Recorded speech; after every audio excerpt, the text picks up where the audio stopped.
I'm very fortunate to work with some really great designers on the team. And through that experience and just a lot of research and sort of prototyping myself, I learned quite a bit over the past few years.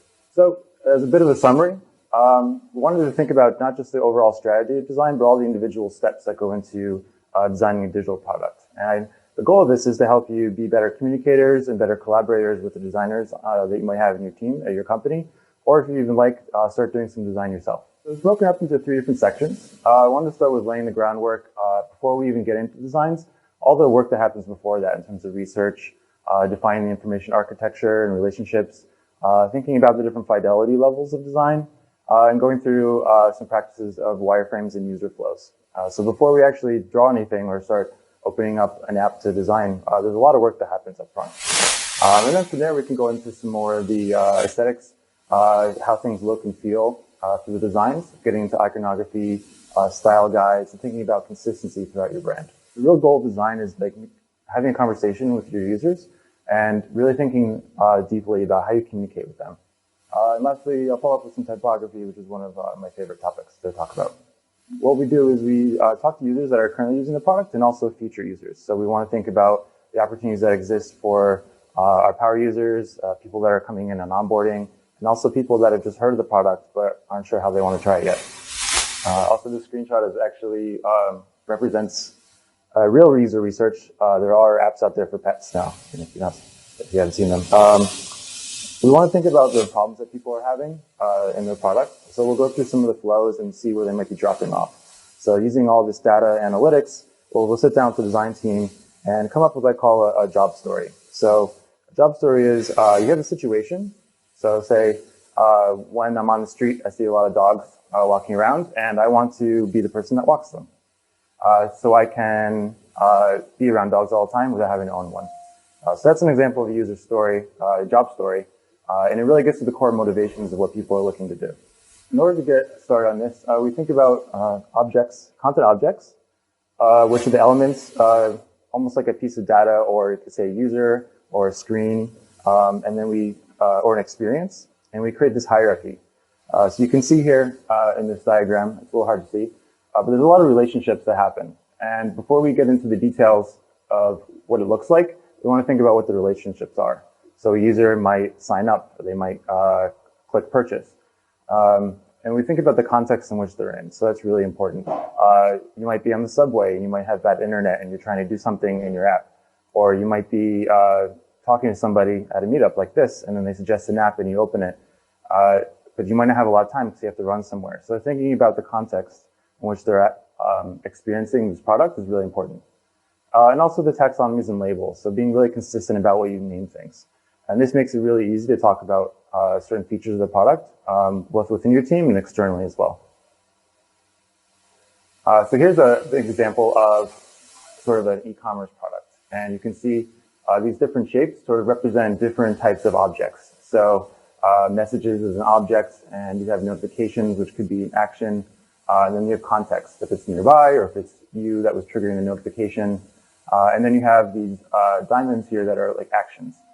So framing it this way gives a really good point of reference for your entire application. And when you're trying to find a product that fits in here, you have the same sort of level of communication with everybody. Okay, so continuing, we get into user flows. So this is when you have that information hierarchy. You think about all the actions and decisions that people are making. So when we're looking at this, is the user valid? Yes or no? The user signed up is another state in which you can be in. Looking here, we start to a really high level design in terms of like what we're talking about. So this is a preview of a conversation. It might not necessarily be what a conversation looks like. Save the one. Sorry. And by doing this, we can really easily manipulate all the different flows and see at a high level what people are really going through. We think about the different fidelity levels. So I'm going to touch on each of these in a little bit more later. But you might have a very high level thumbnail of what the screen might be. And this is just a representation so you can work within these user flows. And then from there, we're going to lay out the block frames. This starts to get to the core of like what kind of elements might be on the page, but with not too much detail. Since these things might change as requirements change.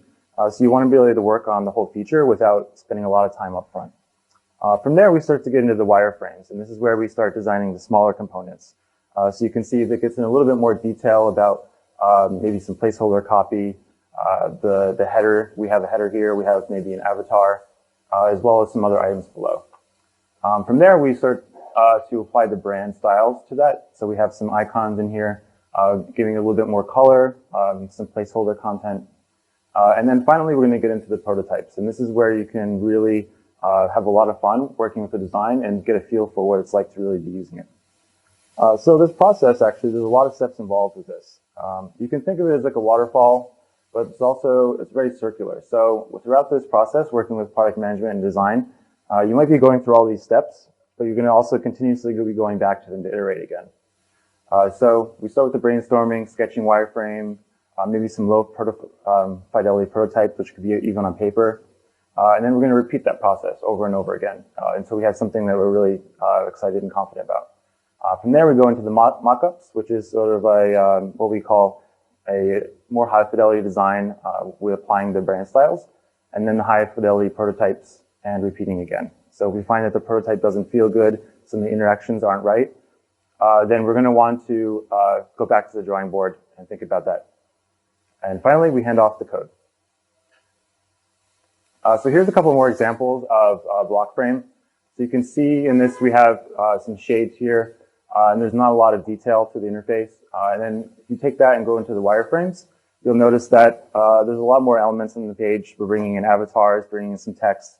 And this can really be done at any level you'd like. So a really popular process is for our designers to start sketching on paper, and then they're going to move into another wireframing application, which is easier to share, comment, and discuss with the product team. So a little bit more about the low fidelity wireframe. We're going to be thinking about the ratios. So what is the most important element on this page? You want to look at the way people's eyes go through the page. The size of the text is really important. Adding some shading to highlight certain elements that you want to stick out, as well as the interface elements like buttons, sliders, drop-downs, menus, as well as the placeholder copy. So when you use real copy, it really gives you a feel of what that experience is going to be like early on. And it also helps with the constraints in terms of how much space you have to make a paragraph or a title. And let's see. Oh, and lastly, it's also a good opportunity to think about translations and internationalization and how things might fit for different people from different cultures and backgrounds. So taking that a step further, we're going to start adding exact measurements. So you can see here we have the red lines. So we start aligning this to a grid. This makes it really easier for us to align things across different teams. So if you have a standard grid size, everything is going to be very consistent across all the features. We're going to start bringing in some color, and then thinking about the responsiveness. So as you know now, not everything is in a web view at this size. Some people are going to have smaller windows. You're going to be opening this up on your mobile phone. This is a good time to start to think of how well it designs scales across different screens. And finally, bringing in some of the iconography. This adds a little bit of personalization, and also it helps you understand how usable this wireframe is going to be. So tying this all together, we can take all these wireframes and the user flows and start to combine that. So you might look at a certain element on the screen. So this might be a button, it might be a menu, and where does that take you, and how does that line up with all the other screens? So this is when you start getting into combining all of the user research and user interface flows with the actual what you see on the screen with the wireframes. And just one more example, bringing in, I don't know if you remember these diamond shapes here. This is where we can really think about all the different scenarios in which someone might end up in. So this is a really good time to figure this stuff out front before you start coding and realizing we forgot, oh, the user might have done this instead, and then have to go back again. So this is really easy, especially for product managers, to understand the requirements of the designs and understanding how it fits in with all the other applications. And finally, get into the high fidelity prototypes. So you can see here we have some of the block frames on the left, and then we start to convert that with real content from the website. So this is an actual feature that we just launched pretty recently. You can see here we have some actual copy, long tag name. It's a little hard to see, but we want to figure out all the constraints around, what are the actual images that people are using in this feature, and how well does that fit into the design. And here, a few more examples of how we started to apply that. We added the color, iconography, and we reused a lot of the elements that were already on the application and tried to make it fit with this new fun experience. So as we're working with designers, there's going to be a lot of things that you're going to want to talk about to make this really easy to hand off to development at this point. So we have the prototypes. You can see and feel how it works. The question is, how do we make this fit in with what we already have in terms of code? So what we do a lot is we use some applications for annotating, and we're going to match, take some of our style guides, pass that on, and sort of give special names. So you can see here we have durian, guava, honeydew, kind of into fruits for the names here. And this is a really good way to understand exactly how to code and what classes to apply to all the text, as well as a really consistent naming convention. And here, finally, one more example of what it looks like once we have this prototype. So this is actually not coded at all. This is all done in, I believe this was Figma or Framer, one of the two. And it really gives you a feel of what this is going to be before we actually get to that point of writing code.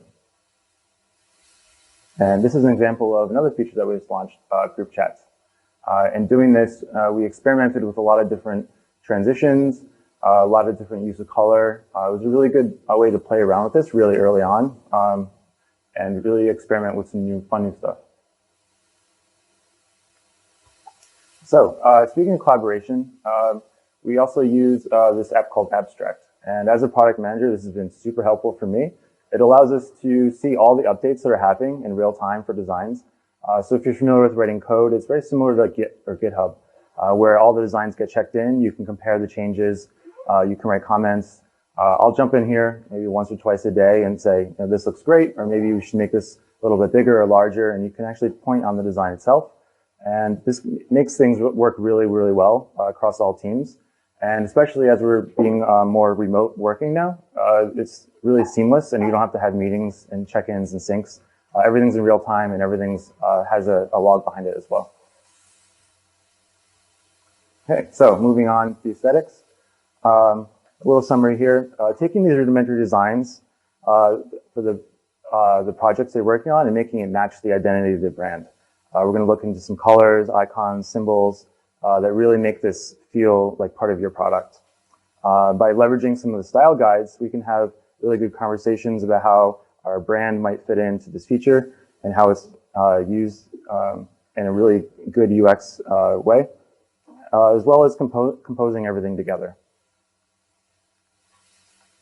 So first we're going to talk about color. Another quote here that I really like about color. The harmony is about the arrangement of the colors and design in the most attractive and effective way for a user's perception.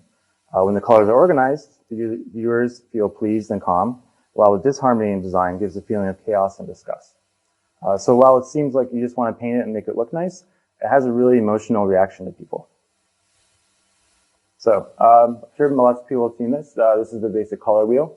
And you can see we have the primary colors here, the tertiary, which are next to those, and then the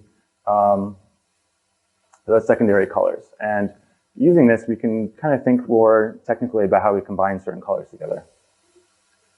So one approach is using monochromatic. You can use the same color in multiple shades.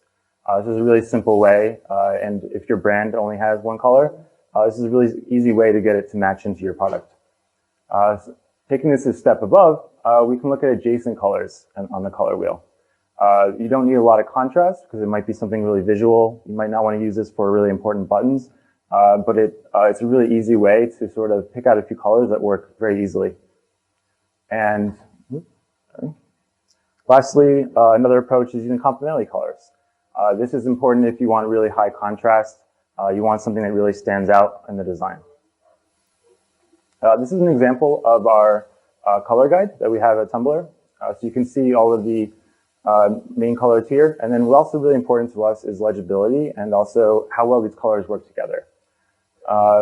So as an example, we have white text can be used on everything except yellow because that's really hard to read. You probably can't even see it from the back of the room. And also when we have black text, we're very particular about how we combine those colors there as well. And since we started theming our apps, you can have, I think, 4 different color themes now. We wanted to think about how that works on the blue, and on all the different colors, and even combining these and getting fun. So you can have pink and purple, and it's still legible. Another change we recently made was thinking about accessibility. We used to have a very low contrast application, and running a few tests externally with some third parties, we found out we didn't score very well in our accessibility. So we made a huge initiative to think about the contrast of text, contrast of the UI elements, the legibility of everything across the screen, and the sizing as well. So thinking about how easy it is to tap or click something, or people with visual impairments, they might have trouble seeing smaller text, as well as color blindness too. So we wanted to use colors that still have a high contrast when you might have difficulty seeing certain colors against others. So here's an example of sort of the audits that we did, taking a look at this light blue here. I was crossed out, didn't work so well, but it didn't take a lot of time to really change this. We sort of made a few different adjustments. And on the right, you see here, we kind of highlighted the differences. The different specifications of transparency and how certain elements need to stand out more than others. Okay, moving on to icons. Also, so this is something we've been working on recently. This is not our icons, but a really nice example of really consistent shapes. And I'm going to give the details. But looking at this, think about why some of these icons might look good and why they fit really well together. And we're going to go into the details of how that's built. So some really important concepts about icons. You want to think about shape uniformity. So going back, if you remember that screen, I'm going to go back to it again. You can see how on the edges, everything sort of has a very similar shape. You have some curves, you have some hard edges, you have some squares. Keeping that consistent across all the icons is very important. Thinking about fill, so that was an example of outlines, but you also might have an interface where you have a button and it might not look tappable if it's an outline. So you might want to think about having an entire other set that's filled in. Thinking about the states, so if it is a button, like I mentioned, you might interact with that and you want something to happen, and might fill it in. Looking at the connectors and edges, so I'll go back again. You can see here, there's a few spaces here and here. So thinking about being consistent in how you connect different elements of the icon, and thinking about how they interact with each other and where they touch. Again, thinking about the background this is going to be on. So you want an icon set that works really well if it's a light background, dark background, or even low contrast. And also optical balance. So when you're sizing icons, it's really important to sort of think about what it looks like, and not necessarily if it's technically the same size. So different shapes have different weights visually. So I'll go into some of the shapes and fills and curves. What we do is we have a grid here, and you can see there's different shapes within inside that grid, and it helps us align everything on the same pattern. By doing this, we can make sure all the curves are consistent across all icons, and you don't really have to guess on how to draw that curve. And up here, an example of a resting icon and an active icon. So we want to think about how well these work when they're both outlined and filled. We have resting for both this messenger and what we call a reblog icon and the active state. So one approach is to fill it in. Another approach is to apply a different color to it.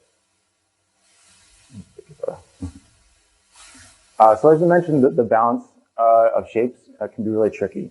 So you can see here, all these have the same boundary size, but they're not necessarily the same icon size.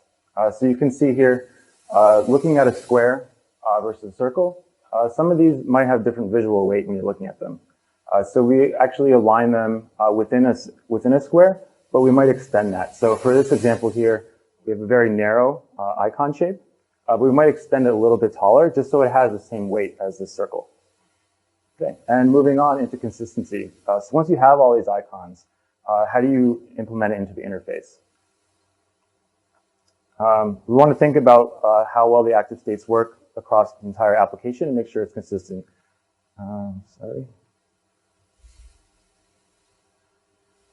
So for example, here we have an edit button that's pink. If you use that anywhere else, you look here that we have a pink highlights here. So you know that that's like an action that's happening right now, an active state. And using that across the entire application, users just learn to expect the right things. We want to talk about destructive actions, like this red trash can up here. highlighting that is something that could be potentially really bad. It gives a nice warning to users. And also thinking about, do these things feel clickable and tappable? Looking how the icons here and the menu and the buttons and how well they fit together. Does this feel like something you can interact with or not? And also consistency across all the navigation space, keeping these aligned properly. And as you have different menus throughout the site, does everything look and feel the same? And also thinking about how well these icons fit into industry conventions. So while you might want to design a really cool, funky icon that no one's ever seen before, how well does that fit in with what people understand and expect from other applications? Moving on into more aesthetics, we want to talk about how the brand and style fits into your product design. So we do a lot of work in terms of building our strategy around how our logo looks compared to other text in the site, the brand architecture, our marketing materials, having a consistent color palette, having consistent font and typography throughout the site, what is our style for photography, and what is our tone that we're trying to represent here. So these are some examples of brand style guides, looking at the different types of typefaces you might have, having a unique system that stands out, but a way to represent important information, as well as the logo, and then a small logo type, and some of the pictograms and icons you might use, as well as the color palette. Here's another example of a style guide. This goes into a little bit more detail in terms of like what a dropdown looks like. And using that same dropdown style throughout the website is really important and gives it a really good feel. And then again, you have some more of the icon examples as well as error states. So this is something you might not think about early on. We want to be really consistent about how we represent an error so users know that this is something that went wrong. This is an example of our branding. So these are some actual campaigns that we did. We might do print campaigns. We might do something on Instagram to promote something, an event that's happening. So taking this style and kind of applying it to the product is also something that we really strive to do as much as possible. Okay. And lastly, so I want to talk about communication. As I mentioned, all this design work is really great, but it's really at the end of the day about how you're communicating to users and the usability and making your product really desirable for them. We want to have features and components of the application that really tell a story and fulfill something really core to them. So this is another quote from Toys Van Schreider, who has a really, really great newsletter and design blog. It says, "Design at its core is communication, and communication design involves using long-established tools of graphic design, copywriting, which are deeply rooted in psychology to influence user behavior." So we want to think about the psychology behind this and what we're saying to users. So if you're not familiar with what user experience is, this is also abbreviated as UX. It's really about making something understandable and making it feel actionable for people. And if you're not thinking about that and you're only focused on the visual aspects of how it works, you're actually more of just an artist than you are a product designer. So here's, I mentioned the UI and UX. This is kind of, these terms tend to get mixed up sometimes. So user experience is really about the story, the engagement, the core objectives of the users, and how well it's usable in the application. Whereas the interface is more about the layout of this, the visual, how it looks and feels, as well as applying your branding, and also thinking about the interaction elements. So these two go in hand, both very important concepts, but we want to make sure we don't leave out the user experience in this process. So as we get into, I mentioned using placeholder copy. Once you get to the final designs, this is a good time to thinking about like the real tone of voice you want to use and bring some humility to the app, talking to the users not as if you're a program or just an application, but you're a real person behind the brand. We want to treat people like humans and think about the mindset that they're in. So if they're trying to file a bug or something, or if they're having problems with their account, you want to be really understanding of that and make sure your copy speaks to them. So for example, here we have a really boring sort of settings screen. But we say, when we say pages, these are the visual pages on your Tumblr. And also in general settings, we say, yeah, notifications, sounds, replies, and all that. So instead of saying ... and all that, just gives it a little bit more feel to it. A few more examples. So instead of saying use algorithmic feed on your dashboard, we say, do you want the best up first? If you're short on time, the switch puts stuff you like at the top of your dash. So it's really kind of quirky, short, but also trying to represent what the button does without being too witty about it. And also being really clear. So we say stuff in your orbit, which is kind of what does that mean? And then we explain posts that your favorite people liked. So it's really clear what this does. And a couple other fun ones, bloops and vibrations when you get a message instead of saying sound, and sort of shilling flip noises in conversations. So this is kind of our quirkiness that we try to bring in some of the most boring screens on the application. And I mentioned before using placeholder content. So when we are working these designs, these are actual posts on our platform. So we want to see, for example, we have sort of a text on top of an image. We use real images from the site to see, does this even work? Is this legible on different backgrounds? And looking at the formats here, how well does this flow? People might have posts that are 5 screens long. Something might be this short. So thinking about real content, the language that users are using, really gives us a sense of all the constraints they're going to run into. And finally, typography. So another quote I really like, good typography is measured in how well it reinforces the meaning of the text and not by some abstract scale of merit. So to me, what this means, it's how well are you communicating the actual core of the text and what you're trying to say by using typography, and not just doing it because it looks nice. This is a table of contents from one of my favorite websites, Butterick's Practical Typography. And if you want to go into any more detail, you can go to the site and check out all these different sections. And it's probably the most comprehensive resource I found online, thinking about things like how well the grids work with columns, character styles, block quotations, how to hyphenate in a sentence properly, different widths of hyphens. So it goes into a lot of real detail, but I'm just going to touch on some of the top high-level points. So when looking at typeface, also, if you're not familiar with what a typeface is, you might have heard the word font used quite a bit. The typeface is actually the core design of the letters and the text, whereas a font is the applied digital version of that. So going into detail here, you might think, oh, I have a font size of 10 pixels and maybe a line height of 1.5. There's a lot more thought that goes into designing a typeface. So you want to look at the cap height. So that's the upper level of the size of the text. And this isn't always necessarily the pixel size. So you could have the same font, or sorry, different fonts at the same size, but they're going to look very different because of this cap height. You want to think about the letter spacing, how much space is in between each one, and how well is that designed. And you might actually want to space it out a little bit. A good example here is in Silicon Valley. You can see that spaced out a little bit more just to fit in with the weight of the text. We look at the serifs. The X heights are the lowercase heights of the letters. And going into each of the details of the letter itself, we have a stem, which is the centerpiece in like a letter T or an I. We have the stroke, which is the entire component of the letter. The descender are the things that go below the baseline. So generally, you're going to think of a typeface as this section here, which is the cap height to the baseline, and then the descenders go below that. Aperture is a unique one. This is something to think about the space in between the letters. So generally, you're thinking about the stroke of the letters, but you also want to think about what's in between that.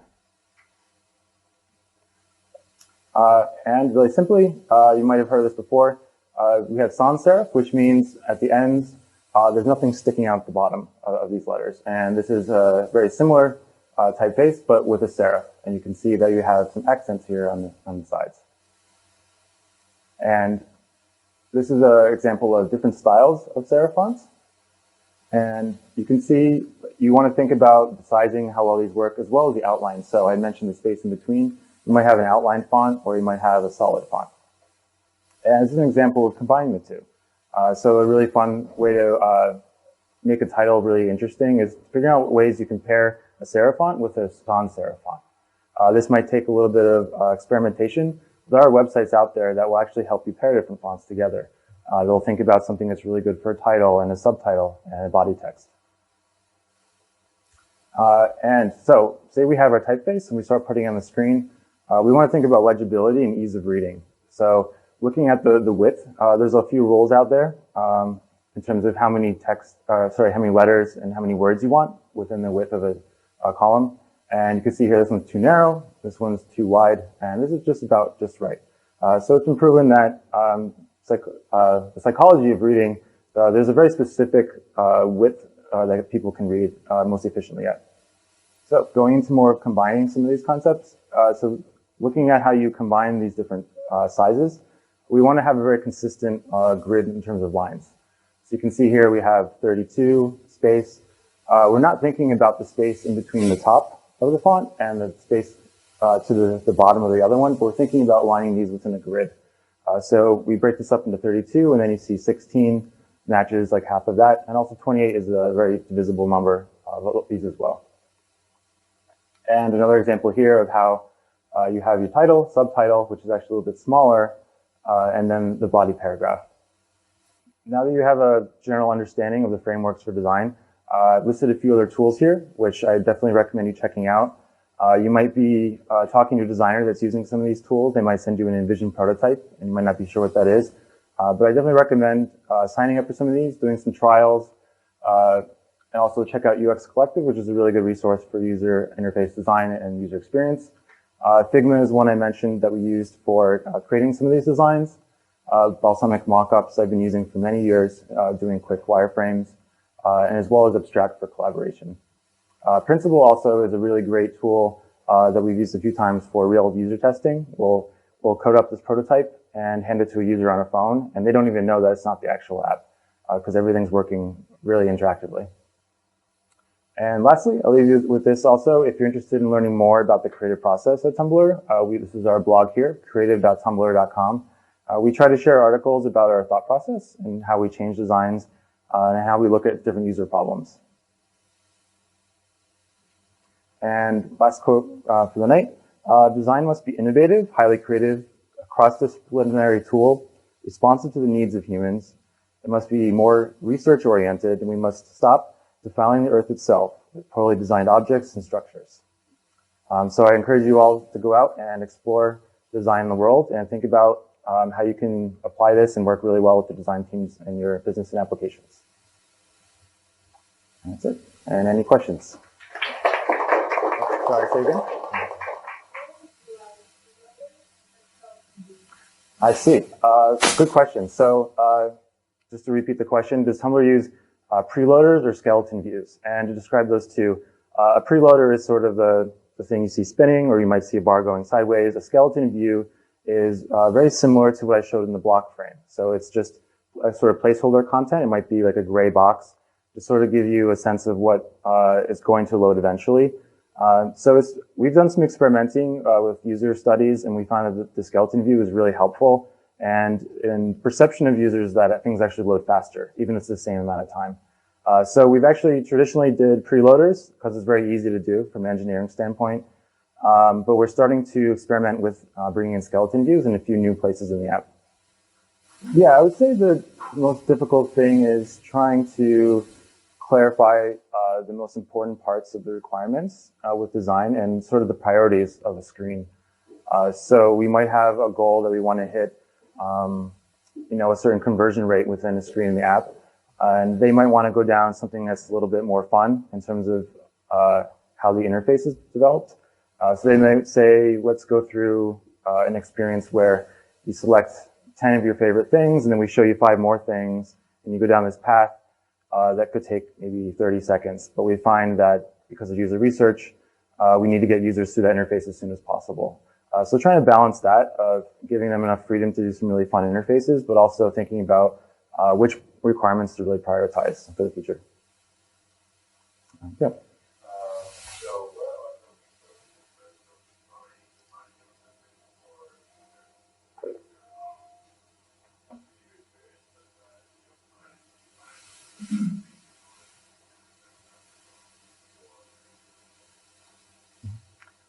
Yeah. So good question. We take a few different approaches to this. One of the easiest ways is to look at the data that we have ourselves internally.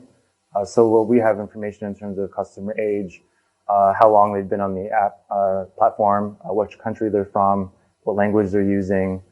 So that's a really easy way because we have all that data. But we also do work with the marketing team, and they reach out with some third parties that have market industry data, that we get, and we try to get a sense of like what is Gen Z attention span, like what kind of stuff do they like to see in the morning or the evening, and how well do people engage with push notifications and other apps, and how do we compare that to ours?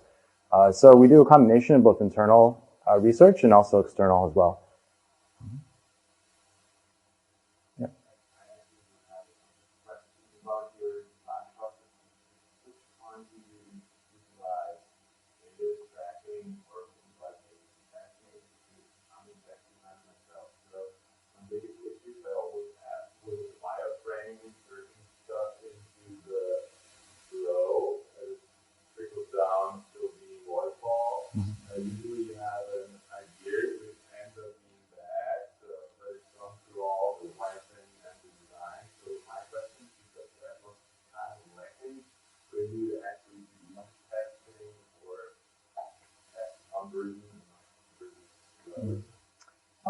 Yeah, so that's a great point. To repeat the question, how do we use this process to get feedback through actual larger scale A/B testing and work that in with user testing as well? So I would say our approach is we'll take a feature and think about like the blue sky version, like the best thing we want it to be, and then figure out how we can break that into phases. So as I mentioned through that cycle version, that might be a cycle for what we call the MVP or phase one. We'll take this feature and we'll do as little as possible to get the core functionality of the features working and ship that out into the code. And then we'll do an A/B test there. So we might go say 10% of users get this new interface. And then we'll look at the numbers and say, does this match up with what we found out when we did in-user testing, which might only be 10, 15 people? And how well does that translate to 1,500 people? So that's sort of our process, is trying to come up with different phases and different versions of the feature and learn as much as possible having it out there in real life. Does that answer your question? Okay, yeah. But yeah, we try to do that as quick as possible for the MVP version, and then as we do different phases, we work with the design team to come up and say, we like this really great aspect of the blue sky version. Let's try to test that out next and go through that process. But it can be challenging, and there's a lot of unknowns when you put it out to larger scale users.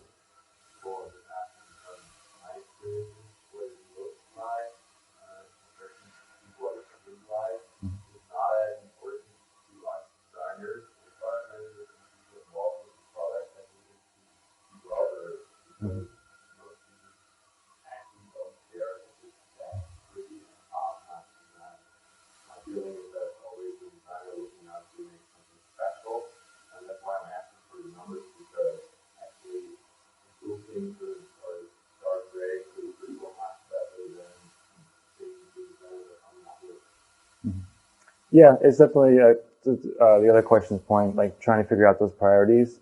From the product manager responsibility of working with design is trying to figure out which elements are the most important to focus on and really focus on that.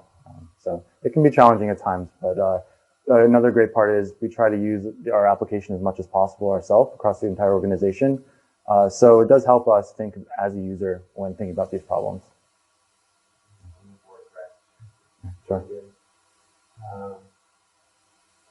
Is this percentage? How much time of your day is based on data, looking at data, and informing the team about those insights you produce from other data? Quite a bit, actually. So I did a talk last year about that, talk to some of the data work that I do in research. I would say anywhere from 20 to 80% of my day. I think it's really important. We have a lot of many millions of users and a lot of different interfaces and a lot of logs. So it can take sometimes 30 minutes to write a query because we have so many logs and so much data. So trying to think about what we're solving as a problem and really early on, like in the first step of user research, bringing that data to the designers and saying, people get to the screen and then they drop off. And we think it might be because of X, Y, and Z. Let's try to figure out that problem because there's a really good opportunity to improve the business and this interface. Yeah. Do you have other ways that A/B testing in terms of resolving differences in design? We would love to A/B test, but we just don't have like the scale to do it effectively. So a lot of times it feels like we're arguing about the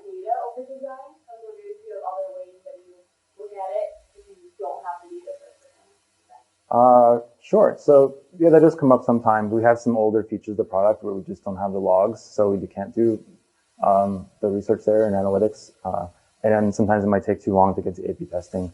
So I'd say we really rely on two things: is looking at examples of other successful products and how those work, and also thinking about industry conventions and conventions within your own product. So those are the things to sort of fall back on. Like really thinking about the experience of maybe finding somebody else in an organization that has experience on a certain thing they might not be quite so sure about, and looking at what other successful people are doing for something similar.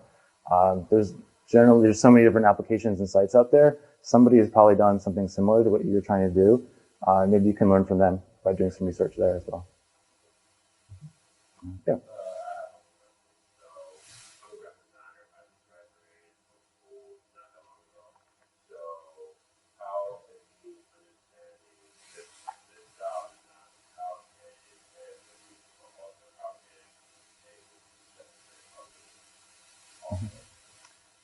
Yeah, so I would say it's really great that you have a good background in graphic design.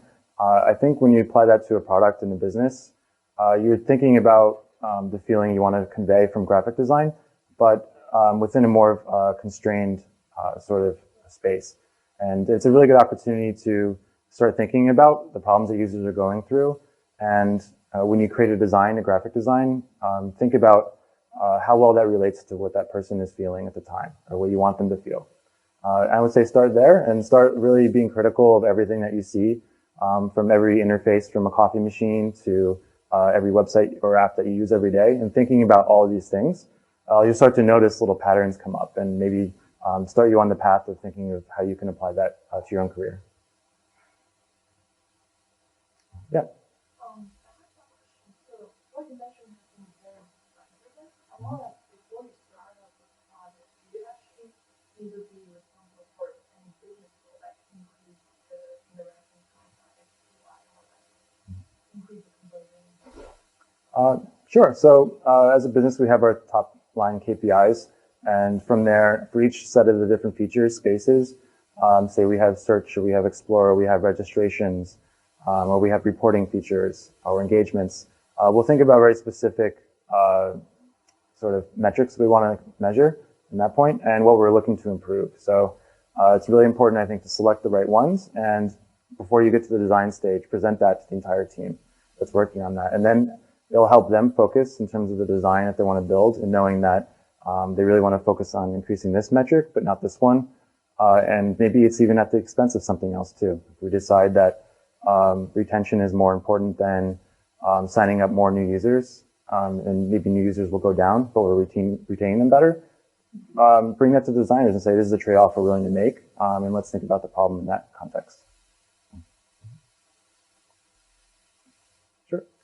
When you deliver specifications to your developers, are you delivering just like the final prototypes from Figma or whatever you're using, or are you delivering that inside of like a larger specification? And if it's the second thing, like how do you sort of organize those things? Sure. So one thing that really helps with this is having a really detailed style guide. So all the developers have that, and they can use that as a point of reference.